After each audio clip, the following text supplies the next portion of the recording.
हमारे देश भारत में अनगिनत मंदिर हैं। हर मंदिर की अलग अलग कहानी और पहचान भी है। भारतीय मंदिरों की प्रसिद्धि बहुत अधिक है। विदेशी लोग भी इन भारतीय मंदिरों के भ्रमण में कभी भी पीछे नहीं रहते हैं। आज हम आपको भारत के अनोखे मंदिर के बारे में बताने जा रहे हैं, जिसका नाम है विंध्याचल। यह नाम तो आपने जरूर सुना होगा। उत्तर प्रदेश के मिर्जापुर जिले में विंध्याचल स्थित है। विंध्याचल का अर्थ है विंध्य प्लस अचल। इसका मतलब होता है पृथ्वी को वेद कर उत्पन्न हुआ।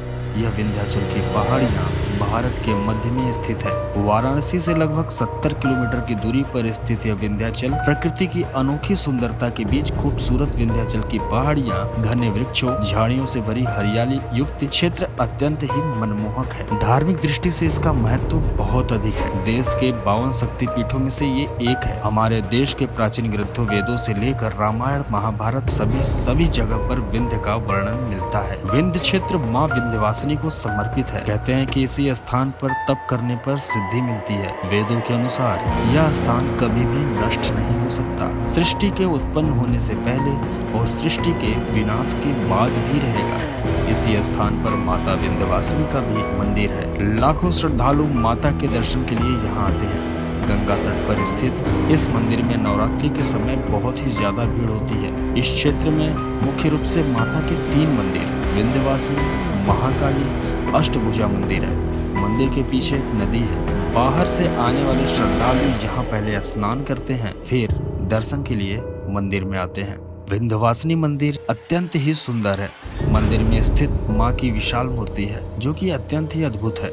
पौराणिक कथा के अनुसार जब वासुदेव ने श्री कृष्ण को नंद के यहाँ छोड़कर उनकी पुत्री को लेकर वापस आए, कंस वासुदेव देवकी के सभी संतानों को मार रहा था, क्योंकि आकाशवाणी के अनुसार वासुदेव की संतान उसका वध कर देंगे।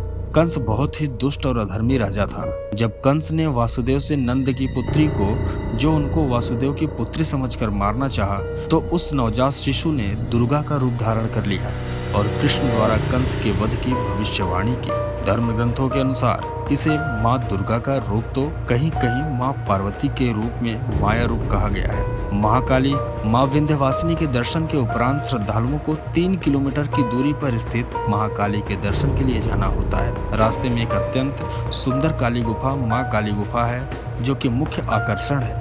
वहाँ की कुछ दूरी पर माँ काली का मंदिर है। पौराणिक कथा के अनुसार रक्तबीज नामक राक्षस, जो कि ब्रह्मा से वरदान प्राप्त किया था, यदि उसके रक्त का एक बूंद भी जमीन पर गिरता तो उससे राक्षस पैदा होते। अपने इस वरदान के परिणाम स्वरूप उसने अत्याचार करना शुरू कर दिया और निर्दोष लोगों को मारने लगा। माता के इस रूप का सृजन राक्षस का अंत करने के लिए हुआ था। माँ काली ने आकाश की ओर मुख करके उसके शरीर से गिरने वाले रक्त बूंद का पान किया। मंदिर में स्थित माता की यह प्रतिमा इसका संदेश संकेत देती है। प्रतिमा में माता का मुंह ऊपर की ओर है। मंदिर की प्राकृतिक एवं भौगोलिक स्थिति इसकी खूबसूरती में 4 चांद लगाते हैं। वहीं प्रतिमा के रूप में मां का भयंकर रूप, जो कि अत्यंत ही आकर्षण है। अष्टभुजा मंदिर काली खो से 4 किलोमीटर की दूरी पर विंध्य पर्वत अष्टभुजा मंदिर है।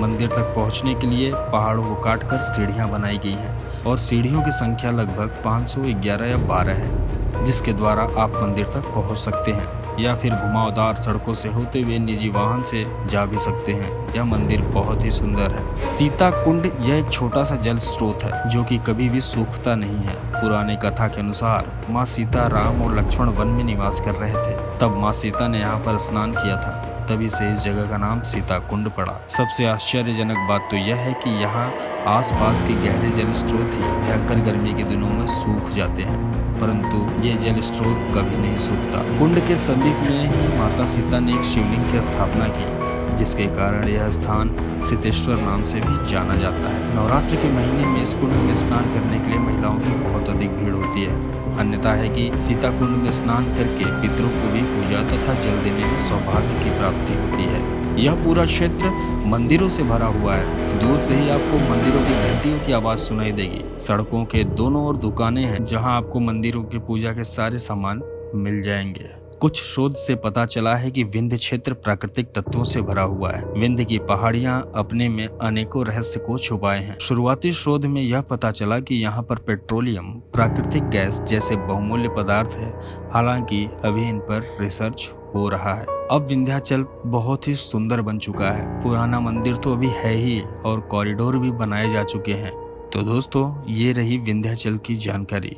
अगर आपको किसी और मंदिर से रिलेटेड जानकारी चाहिए तो आप हमें कमेंट बॉक्स में ज़रूर बताएं। हम पूरी कोशिश करेंगे आपको जानकारी देने के लिए। मैं करण उपाध्याय आपसे विदा लेता हूँ। तब तक के लिए धन्यवाद।